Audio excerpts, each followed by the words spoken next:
Hello, welcome to this special panel discussion on harnessing development and multilateral finance for infrastructure and development in Africa. I am Wole Famirewa, and thank you for joining us. Of course, we are reaching you from the Development Finance Summit holding in Lagos, Nigeria. I would just like to introduce my panel as we get right into this. Ade Adebajo is the head of Sub-Saharan Africa at UBS. We also have Solomon Asamoah, CEO of the Ghana Infrastructure Investment Fund. Jumoke Oduwole is the Senior Special Advisor to the President of Nigeria on Trade and Investment. Sanjeev Gupta is an Executive Director at the Africa Finance Corporation. And Engineer Olubunmi Peters is the Executive Vice Chairman and CEO at North South Power. So this panel obviously brings together advisors, project sponsors, representatives from the public sector, and of course, investors. So hopefully we'll get some very useful insight into what it really takes to bring development finance into infrastructure in Africa. And Ade, I'd like to start with you. If you can just reflect on how we can use development finance a lot more efficiently in Africa. Obviously, the need is huge. The African Development Bank has made the point about infrastructure and the infrastructure gap in Africa. Well over $90 billion annually is what is required to make a huge impact there. Can you give us your thoughts on how we can use development finance more efficiently, bearing in mind what is different about this class of financiers on the continent? Thank you very much, Wole, and thank you for inviting me, and it's a pleasure to be here. I look at the role of DFIs historically hasn't changed, and it's really more about the way in which they are brought in and the extent to which they're involved in projects. And as you mentioned rightly, there is a huge infrastructure funding gap across the continent with figures in the region of $90 billion.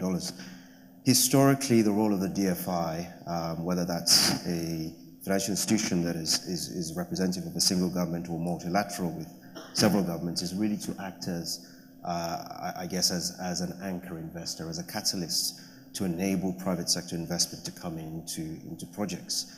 And I see that in a couple of ways. One is there are certain sectors in infrastructure which are underrepresented or underserved. And those are sectors where perhaps traditionally the internal rates of returns have been low and have not been as attractive for commercial or private sector institutions to invest in. And those are yet very critical when it comes to the impact in terms of economic growth. Those sectors, for instance, would include the likes of health, education, water, sanitation. Those are, we obviously have a lot of emphasis on power, which is absolutely correct. And even when we talk about power, it's appropriate to categorize that between generation, transmission, and distribution. So there are certain sectors which perhaps are less attractive from a private sector's perspective, but actually, or at the outset, are deemed to be more risky. And that's where the role of the DFI quite often comes in, to act as a catalyst, to perhaps de-risk some of those segments, or to provide early stage funding, or to just really provide a greater diversity of sources of financing. Another area, I think, is where the DFIs also act as financial intermediaries. And we've seen this in a couple of ways across the continent. One is where just the ability, again, to act as a catalyst and to act as a cornerstone investor means that they can actually enable other institutions to co-finance, to be a part of syndicates. Perhaps they can leverage their status. So when you look at the likes of the IFC, they enjoy preferred creditor status, which again enables others to benefit and leverage from that. But I think another way where we've seen a lot of this, the involvement, and where we've been involved at UBS is also where DFIs are acting as investors through funds, through the private equity funds or credit funds. And in some of those instances, I think probably at least half of the funds across the continent, you'd see that impact. Right. I'll also come back to you to hear more about how we can use development finance a lot more. But Solomon, you've obviously participated in a DFI in your career, and you're now on the investor side. help us appreciate the impact that a DFI can make. And when I think about the impact, very often I think of the power of DFIs to co-invest with other investors. But beyond that, your thoughts about the efficiency that we can really bring out of development finance. Sure, thank you, Wale. Thank you to CNBC for the invitation to this event. Just to explain, I'm now the CEO of the Ghana Infrastructure Investment Fund. And this is actually a unique, well, not a unique, but it's a different kind of vehicle in that it is to develop and invest in infrastructure projects throughout Ghana. And it's a good example of a government putting its money where its mouth is. The government put $250 million in this vehicle as anchor funds for us to manage and develop infrastructure projects and to leverage and to raise other financiers. And it's very unique and it's very important. It links to your question because with the government principally involved in this vehicle, we know we have political support, we have political access. We can unblock certain problems that investors often get frustrated about. But because we're a vehicle that has to make returns and raise money, we look at things from a from a financing private sector perspective. The relevant finance institutions are critical for maybe 4 or 5 reasons. Firstly, they provide long-term patient capital, which is often needed for infrastructure projects, which the local banks often cannot provide. Because they're very rigorous in the way that they analyze, some people say too rigorous, but they're very rigorous in the way they analyze projects. When they do finance, they do give a seal of approval that gives other potential investors and financiers comfort that the due diligence has been done well. There's an element also of political risk cover when you finance with a development finance institution. And they're supposed to also take more risk than the private sector. Although I must say, as a little bit of a criticism, I think the DFIs need to take more risk than they are taking at the moment. You often get the situation where they're taking the same risk as the private sector, and so you wonder what exactly is the role. But having said that, I think they play a critical role, and they also provide of long-term foreign currency financing, which is often also very useful in the developing markets. Right. Let's speak to a DFI and let's speak to perhaps one of those criticisms. Sanjeev, he's saying that DFIs don't take up enough risk, that they more or less invest like the typical private equity investor. Yeah. Would you agree totally with that? I think the point here is that we must understand that money is fungible, right? Capital is fungible. Capital will always find returns where it can get it, right? Capital does not come with a responsibility per se, right? Yeah. Now, as a DFI, of course, when we go and raise capital, be it from the governments or be it from other DFIs or be it from the capital markets, which is where most of our funding comes from, we have an obligation to be able to provide decent returns, right? So I don't think the debate should be around whether we should be providing subsidized funding, but I do accept Solomon's point that we should be able to, as DFI, do 3 or 4 things well. One is pricing. We should be, because typically we have better credit ratings, we have access to better financing, and therefore we should be able to bring down the pricing on projects. Second is tenor, right? I think, Solomon, your point, that clearly commercial banks cannot do the sort of tenors that infrastructure projects need or require, and DFIs can and should play a role. Another aspect which I'm happy to elaborate later is, as AFC we are doing, nothing unique about it, every other DFI has probably done it in the past, is around credit enhancements, providing guarantees, providing enhancements at the project level, which allows private sector capital to come in. So I think from a pure financial modeling point of view, the support DFIs can give is perhaps in those areas with an added dimension, and the added dimension is that we are, because we are built in a certain way with a certain constitution backing us, we should be able to take much more of the early stage risk, the early stage greenfield construction stroke development risk.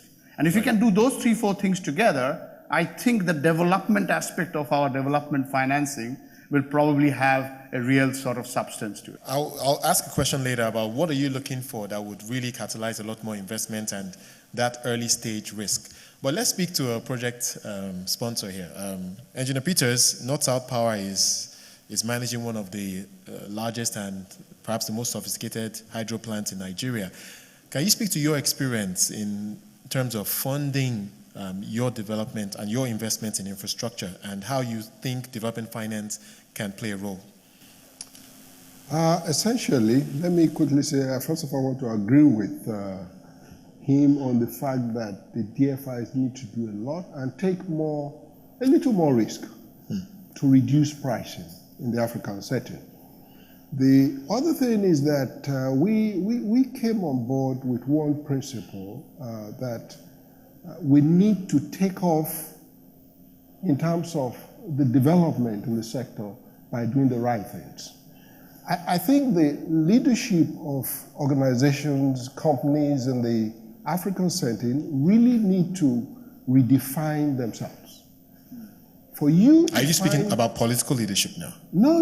I'm talking of in industries. Right. And, need to redefine themselves. We started with the principle of making sure that our books are open, we have quality management, good due process in most things, and making sure that,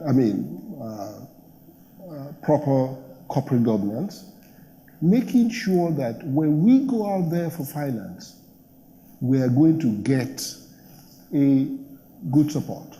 The second thing you need to do within the African setting is to start looking inwards. We have all along look outside of the shores of Africa to find funds. And you could see what was said by the additional. The president of the FDB. They're willing to do so much, but how do they do it if we're not set to receive it? So I think we need to redefine a lot of organizations in Africa, and I think we need to start doing it right and reduce the appetite for other things that are not going to encourage DFIs to invest. Right. Well, let's speak to what you're doing at North-South Power. Yeah. So obviously you are managing a hydro plant, and I do know that you have plans to invest in a very grand solar project. Many will say that some of these projects are risky. What do you say to the investors that you require to support you in developing these projects? I'm beginning to think that investors will look for me because of that principle of doing, managing a proper organization. I call the organization we run, I say it's the 501, Fortune 501 company. That is, we want to make it, we may not fall in the Fortune 500, but that one should be what we do. That is to say that, let me talk about the solar project we're going after.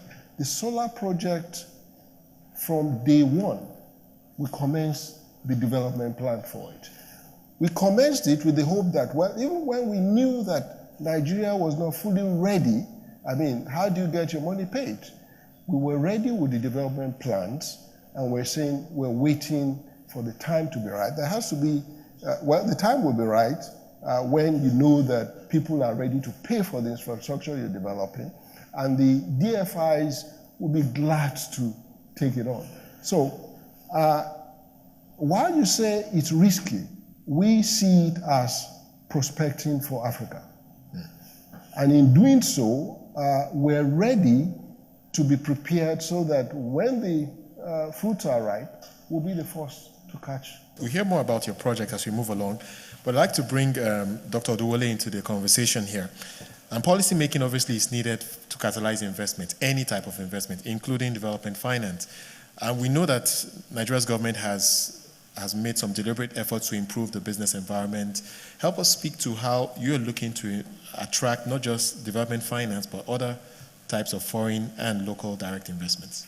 Okay, thank you, Wale, and thank you for the invitation, CNBC. I'd like to particularly recognize the presence of the CMA chair and founder, Mr. Wahi. I think it sends a very powerful signal. You're being here in presence today, in person. First of all, I think I shouldn't pass the buck. There have been a couple of things said, and I'd like to flip the coin a little bit and say, indeed, we do need the traditional DFIs, we do need the partial guarantees, we do need all the traditional ways of de-risking projects. But a lot of perception, negative perception about projects on the continent, I wouldn't say necessarily unfair in a lot of ways, but I think there's a perception problem that needs to be addressed, and no better place than starting with governments. So making sure that your regulations, your regulatory framework, your legislations, making sure that the projects, the contractual nature of the project is properly handled. These are some of the things that on this side, administrations can do, and I speak for the Nigerian government, can do to make sure that our projects are properly structured. We're working on soft infrastructure. Of course, we have a priority for hard infrastructure, for power, for rail, for roads, all the things that we need to diversify our economy and make sure that we can export as much as we need to and develop a very robust economy. But we have not neglected the soft issues. So I coordinate the Enabling Business Environment intervention to make sure that we touch on all the regulatory bottlenecks, including transparency, including battling corruption, including battling all those perceptions that sort of linger around the continent. And it creates an opaqueness that makes some investors hesitate. So we can't just put it all on DFIs. We have to definitely play a very strong role as an administration and as governments on the continent to make sure that we're investment ready and that we help to fix our own pricing of our projects by doing the right things. Solomon, the Ghana Infrastructure Investment Fund obviously is supported by the Ghanaian government itself. So can you just speak to where the public sector programs meet the investment flows? Sure. One of the areas which I get frustrated about a lot, and I like to speak frankly about this, is the length of time it takes to close an infrastructure project, particularly in Africa. And it's a cause of huge frustrations. There's lots of analysis as to why this tends to happen, but I think we have to find a way to shorten that gap.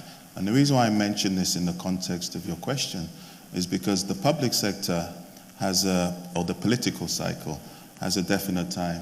If you're talking about introducing private sector and having PPP projects, which everybody talks about, if it takes 18 months, 2 years to actually complete a process to attract, to bid for a concession, then you're talking about halfway through the term of a government and still nothing to show for it. What tends to happen is then the governments then tend to lose patience. They need something done. They end up maybe canceling the process and then going into a negotiated bid. Those bids often don't come out as well, and we're back to square one. The templates or the structures that we need to do need to be a lot more standardized so that each time it doesn't feel like we're reinventing, this is the first time we're doing a power project. No, it's not anymore. This is like the 10th time now, so maybe we can standardize and move faster. I think when we start to shorten the time frame without sacrificing quality, we'll get a lot more buy-in, a lot more activity, and success breeds success, and we'll have a lot more transactions closed. Right. Adi, looking at the sub-Saharan African subcontinent, can you speak to the big wins, the areas where you've seen progress, and that we can perhaps learn from in terms of how policymaking is helping to facilitate infrastructure projects on the continent? A very important aspect with the infrastructure is the recognition that the revenue streams are often either predominantly or partially local currency denominated. And a phenomenon that has occurred in the past where all these projects were financed cross-border, from in fact, effectively from development financial institutions outside of the continent. And it's horses for courses, but there are times where actually it's crying out really for a local currency funding solution. So an example, in Kenya a few years back, we were involved in a financing for KenGen, which is the generating company in Kenya, through essentially local currency funding in the capital markets, which is a 12-year capital market instrument in Kenyan shillings. And that enabled them, therefore, to be able to pass on, or not pass on hard currency to the consumers, but ensure that the tariffs would remain cost competitive in local currency. So I think it really comes back to A, risk sharing in the appropriate way, and B, being creative and being innovative in terms of how funding solutions are addressed. So Jeff, the AFC obviously invests across the continent. Can you speak to your experience in terms of where you've seen policy making support the type of investments you're making? Yeah, I mean, I suppose the golden rule when it comes to developing and investing in infrastructure in any environment is the fact that government plays a very big role. I mean, there's no running away from that, right? Certainly as a DFI and in the new wave of thinking, the emphasis has always been to try and, as was pointed out earlier, to support government in its own capacity building. Because, for example, we have currently got a project as we speak in Nigeria where we are actually actively working with the relevant ministry and the private sector to bring this project to a financial close, where potentially it's an investment for us, but before it becomes an investment, it's actually a role we are playing to provide support from a skills point of view for the government to be able to negotiate better with the private sector. So that's quite a positive step. Generally speaking, I think from our point of view, we look at environments and governments which allows that sort of support from the DFIs. It brings in, certainly at a policy level, support around tariff structures, which was pointed out. And also another element which we keep talking about and we keep forgetting about is that there is such a big need for consistency. I mean, this recent tax ruling in Tanzania, I think it's Acacia or something, doesn't go down well. Because, unfortunately, as the chairman or the president of AFDB was pointing out, that the perception of Africa is very often guided and influenced by a narrative which tends to be very narrow, right? And as much as CNBC is trying its best to change that narrative, the point is these news goes down and kind of creates this impression, there we go again. Right. There is an expropriation going on. So again, as DFIs, we try to manage that. We try to neutralize that. Another big point is that currently, most of the infrastructure funding that is happening in Africa, with a couple of exceptions, is being done with dollar funding or euro funding. And that creates a huge mismatch in currencies. And whilst you can create the hedges and you can create the swaps, there is always that other elephant in the room, that when it comes to the reckoning, will there be currency available? All right, I want to move on to the theme of de-risking. I think that has come up in this conversation, de-risking projects on the continent. And I'd really like to start by examining the North-South Power experience and help us appreciate the efficiency that we can get out of DFIs in terms of how they can help, perhaps, for instance, prepare that solar project for follow-on investments from private equity investors and perhaps even the public markets. Help us speak to your experience in terms of, from your experience, how DFIs can contribute to de-risking projects. Well, let me quickly say that, I said earlier the need for each organization to really get ready. But then, when you want the DFIs to de-risk projects in Africa, they are going to be looking, most of the time I notice that even the DFIs have international standards that are not relative to the environment where they find themselves. And in doing so, people are looking for foreign exchange financing. I don't know what the DFIs are doing to see how to localize most of the financing by localizing the currency content. But I think one of the things they can do is to start looking at improving the local content of the units of the transaction. Because you can see in Nigeria today, taking dollar loan has become a mess for most companies. And I start wondering, I want to know from the DFIs too, what have they experienced in that regard? To de-risk project by them, they'll have to take risk. And are they willing to take some sort of risk? Jomoke, I'd like you to maybe react to some of the things you've heard, but also speak to how we can channel local, and I think he has made the point just now, local capital into infrastructure projects. Speaking to political risk, I think one of the safest ways is legislation. Although we see, even in Nigeria, we see some attempts to adjust some legislations that would probably not send a very good signal.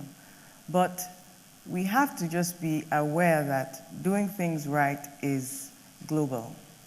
I'm not sure I subscribe to an African, I mean, yes, there are contextual differences, but we have to operate at a global standard because the capital, like you said, it has no color. It has no, it's global capital and we're competing around the world.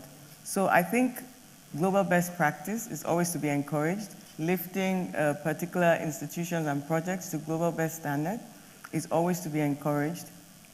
And just having the patience, despite the short-termism and I think Solomon made a very good point. And as an administration, we've experienced the frustration, even within government, of procurement, I see, the regulatory environment, trying to move things forward at a quicker pace, despite the fact that PPPs are no longer new on the continent, and we should have templates that are moving smoothly. So what still makes things, where's the learning that has happened, and how can we standardize some of these things? So I think that's where we need to focus our energies. This administration has a very collaborative approach. We partner very well with the private sector. We partner very well with DFIs. And that's where I think we can harness quicker learning. And that's why, this was just speaking objectively yourself on how the administration has been open to being set straight. For a time, it shortens things. It just makes it go, and everybody knows that, okay, this is global best practice. We can move quicker. Right. So. I think what I hear from this panel is that typically government is somewhat slow. Even though there's a clear need, there's an urgency to fix things like infrastructure, how can we help that process? Some, for instance, have suggested that the government needs to move and work closer with advisors, people who can make things happen, to appreciate what investors are looking for. From your experience, how can we fast track the policy environment that would really bring in the capital? Yeah, I think it's correct. There are various stakeholders in this kind of initiative. Government is only one, DFIs is another, financial intermediaries, banks such as those that I represent are others as well. And I think collectively we can all contribute in the process. Some of it is transfer of best practice. I've seen over the past years in some markets where I've been involved in developing local currency capital markets in one country. They look at the examples, they look at what's worked, the successes and the failures, and then they look at how they can implement and execute according to that relevant local market. So I think it is critical that actually all parties are contributing and it's not left to government alone. Ultimately, government is really a facilitator and would want the private sector to take over. It's also important when we talk about government that there's a terminology used about crowding out. And it's important that government has its rightful place and then government lets private sector take over, because government is really not in the business of long-term ownership of infrastructure assets. Yeah. Government is there to help the process. Similarly, DFIs are not in the business ordinarily. They might take equity positions, but they have an exit plan ultimately. Solomon, earlier I mentioned the point about how we can use DFI more efficiently, and I also mentioned the point about co-investing. And maybe from your experience, can you speak to the efficiency that we can tap from perhaps government-owned institutions like yours, sovereign wealth funds and so forth, and how we can bring that together with development finance to even catalyze a lot more investing? Sure. But I want to say something first But there's something that we haven't spoken about, which I think we need to speak about more often and more publicly. The issue when you're trying to bring private sector investors into infrastructure projects or granting more concessions is the issue of strong vested interests that block it or delay it or frustrate it. And I think I use a very simple example. The president or the minister could very well believe with all their heart that private sector involvement or concession is the appropriate avenue to go. Then you get to the ministry. And as most investors know, when you go down 2 or 3 levels, that's where the blocks come. That's where the delays come. That's where the frustrations come. And that is something that I think we don't talk enough about. And it's really the question of the will of the political leadership to actually address and solve that particular problem. I personally believe that one of the issues that we have is that we don't have enough legitimate ways or incentives for the public sector to do the right thing. We only have incentives for them to do the wrong thing often. So that's something that we have to find a way, and it's going to have to be very difficult to do, but we have to do it so that the ministry also, or the people within the ministry also get some kind of benefit when some of these transactions happen. It's a very important point. I do hear that a lot, including in Nigeria. I hear a lot about the ministries perhaps, in quotes, frustrate. Many suggest that it's the civil servants that frustrate a lot of projects. Maybe I'll throw this open to the panel. Any interesting thoughts on this? Yeah. Engineer Peters, I know that you also in the public service. Yeah. Do you want to go with this? I'd like to, yes. As you know, I coordinate the Enabling Business Environment Secretariat for the federal government. And exactly what the council, the Presidential Council, is trying to do to influence change.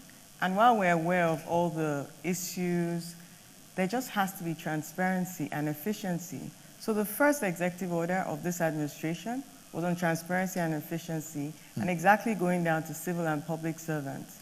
Because, you know, we had a 60-day national action plan, we got a lot of directives from the top, but then how does it cascade down to the officer that's meeting the investor or whoever is applying?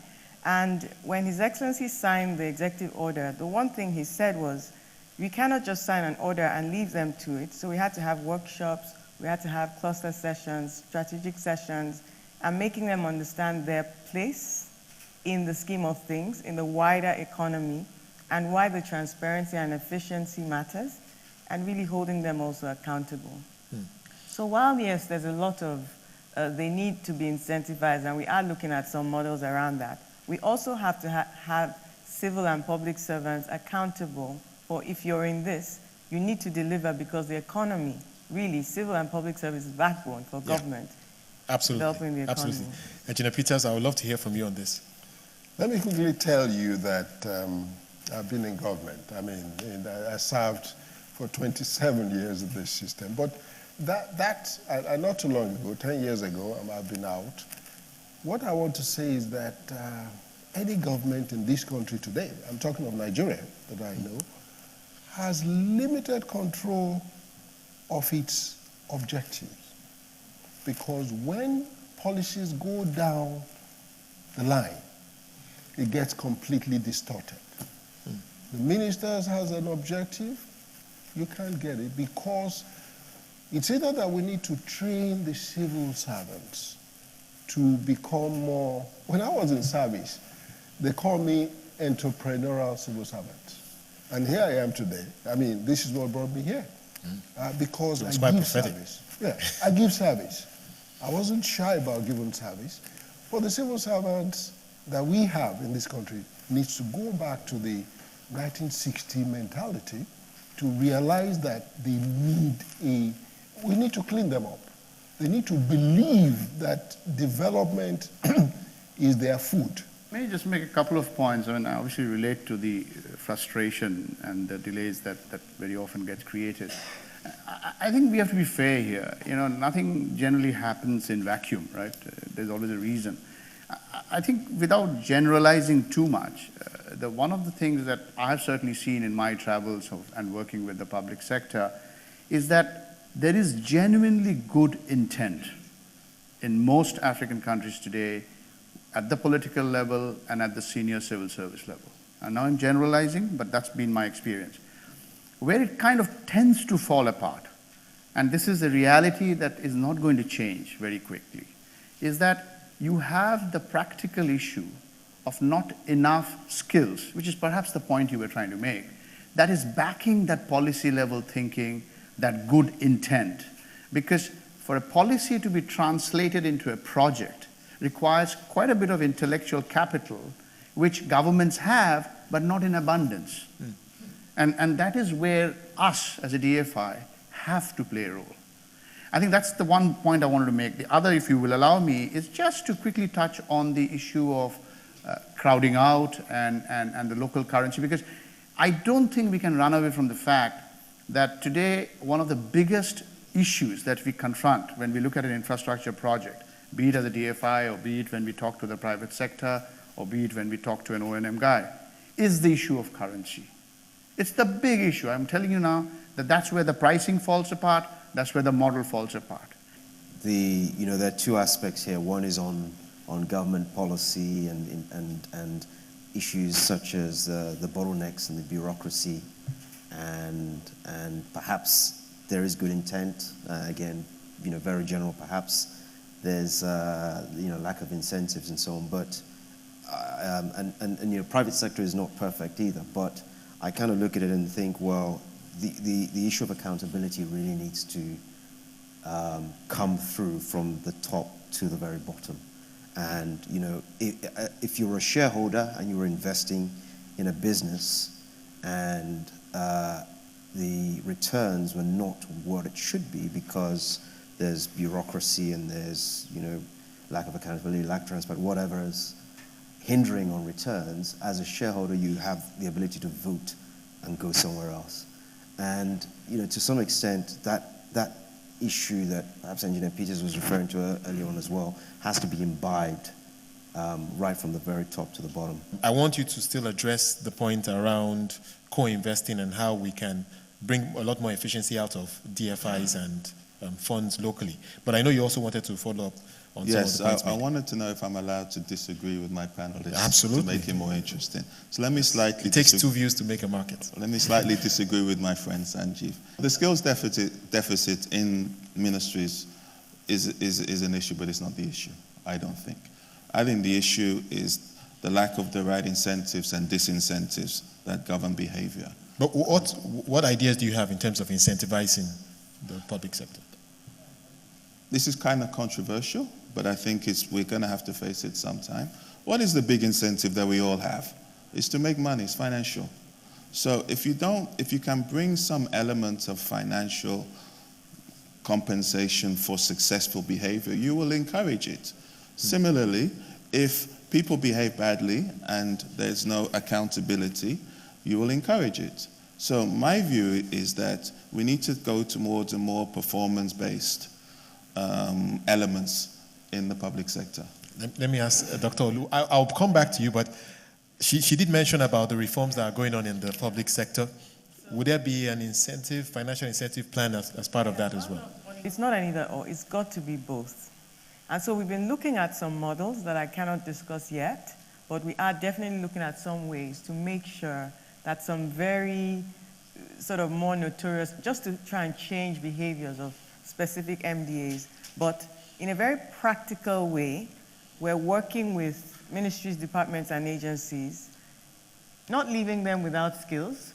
So we're actually having, in fact, one of the reasons I'm in Lagos is that tomorrow I'll be at 2 different agencies with my team, going through, they have to have service level agreements, standard operational procedures, their websites need to be up to date, which is the cost, the documentation required, the processes, who is responsible, their service level delivery, your phone lines need to be picked up, that basic level of diffusing the tension that people that interface with government officials feel.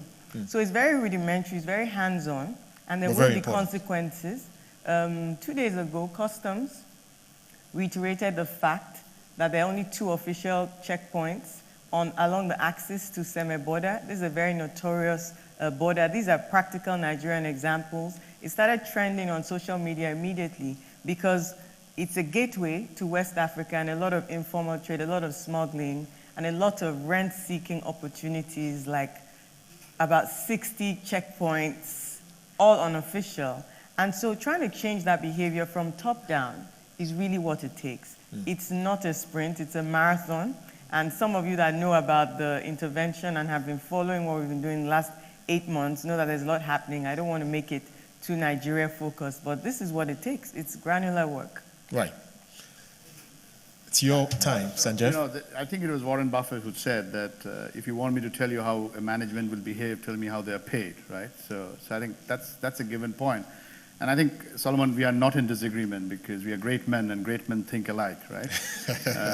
Somebody might say fools seldom differ, but that's a different issue. I think there is no running away from the fact that there is a skill deficit, and that we all agree. What Solomon was trying to say is how do we solve it? And obviously incentives, training, a better environment, those are all the ways you can do it. Because I think the point you made, that across the world that I know of India and Asia and Africa, I think overall, the quality of the civil service has deteriorated over the generations. Now, I'm not an expert, but I do know that there are reasons for it, and that has an impact on the country's ability to pursue and develop, right?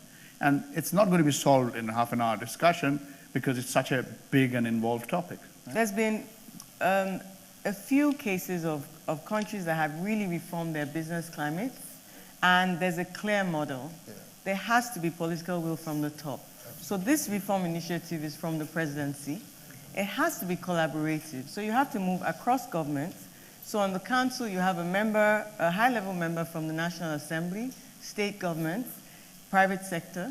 Then you have to work with the MDAs themselves to come up with the solutions together. So my team has a lot of private sector embeds because we work on the reforms with private sector, a lot of stakeholder engagement. So going very practically now to explain how the reforms work, you're right, if you ask just civil servants and anybody really, reform yourself is a very tough thing to do. Absolutely. You really work to the answer that's suitable for you and nobody wants to change. Yeah. So it has to be very 360. Absolutely. And the key is collaboration and political will. Yeah. It's hard work, there's no running away from it. As we begin to round up, Ade, if you can just speak to how we can unlock that dry powder, those funds that we know are out there that can come into Africa in 30 seconds. Yeah, I think it's a combination of the comments that have been made, in terms of policy reform where it's appropriate, and in terms of really appropriate partnerships, both private sector and public sector. All right. Sanjeev, final word on that? A quick comment. I think the supreme irony of Africa's infrastructure challenge is that the amount of money that's required to solve the problem is a multiple of what is currently available. But what is currently available is a multiple of what it can absorb, if you see where I'm coming from.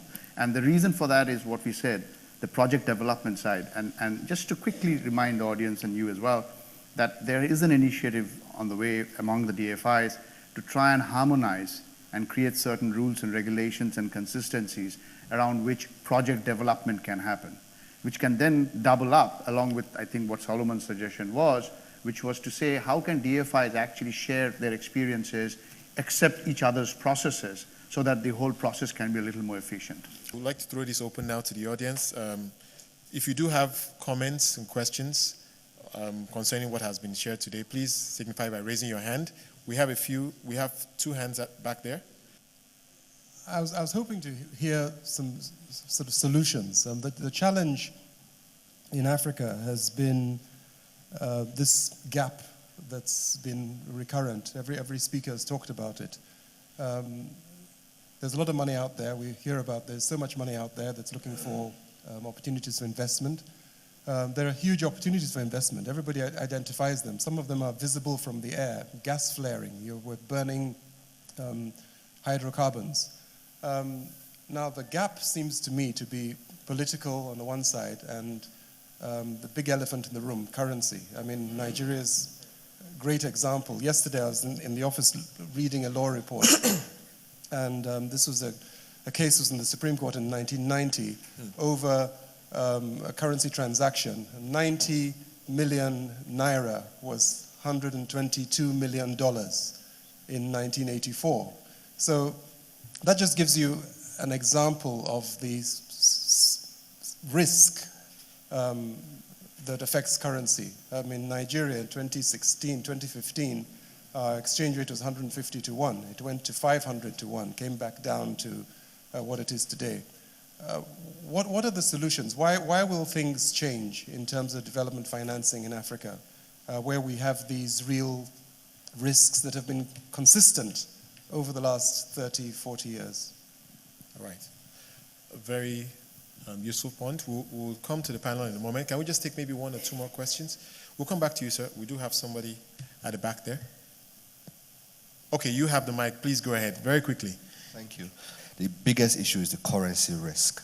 And my question or my challenge is that how can we facilitate the pension funds money being in Naira, get into critical sectors of the economy like power and infrastructure? That's one. Number two, how do we deal with the issue, which is what I think Engineer Peters was trying to say, localizing a lot of this, our capital requirements.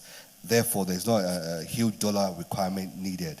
So how can DFIs get involved in that? We know that InfraCredits is trying to play a role in doing that. Garanco has been also doing that for some years. But I would like to see a lot of that happening more, because I think the biggest issue that would face a lot of good companies like ourselves, who will be run properly structured, the revenue system is clear, there may be issues in payment, is the currency risk. Taking dollars, knowing your payments or receivables or your monies are in Naira, what do you do then? Do you take the risk and going long and taking a 15-year instrument in dollars, knowing that the government pays you in Naira, you have no view of what the Naira would be in 10 years or 3 years, 4 years, 5 years. So I think that's a critical question that needs to be addressed All right. here. Let's take one more, and then we'll go to the panel to get some reactions. Charles Nyangete, Nigeria Mortgage Refinance Company. We straddle the public and the private sector, and we connect the market to mortgages, capital market, that is. In the panel, I heard a lot about solutions being proposed, which were there to be applied. They'll be applied in silos, retaining the fragmented nature of the market, the ticket infrastructure market that we have. I would like to hear more about how we can integrate those solutions to consolidate and allow us to have something that cuts across. If you're talking power, you look at, if I can illustrate, you look at how does that power affect the real estate sector, the housing sector. If you're talking about water infrastructure, how does it make a difference to housing infrastructure? If you're talking about roads, how does it make a difference? So the silo approach would just look at the project as a standalone, yet it has those impacts. I actually had a panelist mention real estate almost in a negative context about the pension funds investing in real estate. I believe those investments create a very important aspect of infrastructure for the real estate and for the housing sector. We need to begin to bring them in a consolidated manner so that we can drive an integrated industry. We at NMRC, that's our approach. We're looking at the value chain and looking at the bulk infrastructure that is required to drive the housing market. Let me further illustrate. Okay. $364 billion is required to meet Nigeria's housing needs. This is the Center for Affordable Housing in Finance in Africa is stating that. Of that, about 100 billion should be the bulk infrastructure to support housing. So we need to move away from the silo-based approach to the solutions to an integrated approach to the solutions. It was a point that was made by the panel and certainly by me that the big issue with most projects that we have to grapple with and keep grappling with is the currency. And I think two of the questions were related to that. Yes, absolutely. I think the point I'll make is that, before we get too hung up on this issue, which is an issue in its own right, we must understand that change is gradual, right? Change takes time. I mean, as recent as 20 years back, we were talking of a different set of problems when it came to infrastructure investing. We were talking about macroeconomic stability. We were talking about lack of funding. We were talking about no PPP frameworks being in place. We were talking about no local quality promoters to be working with available. Now, actually, we are in a good space, therefore, that a lot of those boxes can actually be ticked and ticked quite easily. And as Solomon said, we now have funding. Now we are saying, okay, now that we have funding, how do we deal with the currency problem, right? So I just want to put things in perspective, that there has been progress in many, many ways. Just quickly dealing with the currency issue in its own right, there is no quick solution, right? The fact is that today the savings rate in Africa is not going to be able to fund long-term infrastructure projects in Africa. It's just a fact. The fiscal situation of governments in Africa is not going to allow the governments to be able to fund infrastructure. So per force, foreign currency has to be the answer. How we hedge it, how we swap it, how we bring in some of the pension fund through structures are actually initiatives on the way, and you will see examples of that. If we had time, I could easily tell you about some of the case studies in terms of projects we are dealing with. I think there's a hard fact that we need to face, quite frankly, and this issue about currency. What causes a currency to depreciate? It's the macroeconomic environment of the country. So if our countries are not managed well with low inflation and low fiscal deficits, if at all, we're always going to have this face and this problem. And I think it's unrealistic and unfair to expect other institutions other than the government to take that risk on. So I think fundamentally it comes down to the management of the economy of the particular government. And one of the problems that we have in Africa over and over again is that when the good times are around, we don't save, we don't strengthen for the bad times when they come. So we're always at the vagaries of the commodity markets. So I think you read my mind on that point. At the end of the day, I think if we have macro stability, the currency risk wouldn't be as significant. I was going to add something to that. So apart from macro stability, there's also a supply problem. So there's a lot of demand for foreign currency, but I don't think we emphasize enough generating supply. Because if we had enough supply, if there was enough diversification and exports from African countries, and we had supply, then really. So there's always two sides, yeah. Again, to macro policy. It's a virtuous cycle. Right. The vicious cycle has to be turned into a virtuous cycle. Right. Because infrastructure breeds growth, growth breeds better macroeconomy. Right. Yeah. The reverse happens. Does anybody want to take? I was just going to add a couple of things which I think link in with the three questions. I think, firstly, there's increased need for the investors to appreciate different asset classes. So I think it's fair to say that, I think in fact Sanjeev made the comment that, over time we are looking at certain economies where investors were solely focused on maybe one or two asset classes because there just wasn't the supply of alternatives. Now, in a number of countries across, including Nigeria, we have government yield curves which are going out 15, 20 years. So that provides a benchmark. The local capital markets are being developed. And as this happens, what it does is that investors can see greater choice. Yeah. So it's not just one or two different asset classes they can invest in, but they can invest in a variety of asset classes, which might include private equity, which might include infrastructure assets, which would include local currency funding as well.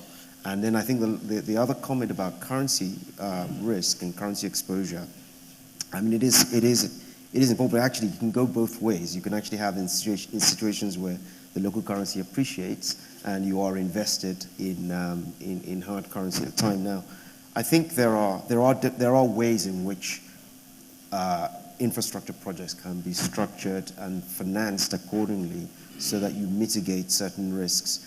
Definitely the local currency capital markets is one way. DFIs, typically, at least the international DFIs, have dollar balance sheets, so it's not a natural fit for them, but there are ways in which the DFIs can provide credit enhancement and then enable others to provide the liquidity in local currency. A little bit technical, but there are ways in which this can be done. All right. I have to round this up, but I'm not sure anyone has really tackled the points. All right. Say something about that quickly. I think also, was said earlier, so the government's place is really to create an enabling environment and set policy. And I think that responsibility of thinking through the value chains and how does water supply connect with housing and infrastructure projects is probably best placed with government, and then government encouraging private sector. So it might be a bit unfair to ask investors to be looking at an entire value chain. That's just what, I mean, I know government isn't usually the one to bail out public sector, Right. but I think to be fair. So it's really in the To be fair. economic plan. Yes. Sense. We are exonerated. To be fair. Okay, Solomon, you have a point to make? Go ahead. Quickly, just address one of the questions come up in terms of solutions. I think for me, and I've been on a bit of a one-man crusade with the donor community and the World Bank and everything. If they really had to focus their resources and provide subsidized money to try and move things forward, they should focus it on project development. They should focus it on the risky aspects of getting projects to the bankability stage so that this massive amount of capital can be unblocked. So I think that's the area that I think could do with a lot of subsidized focused funds, not to do feasibility studies that sit on the shelf, but actually to prepare the groundwork so that projects can reach financial close.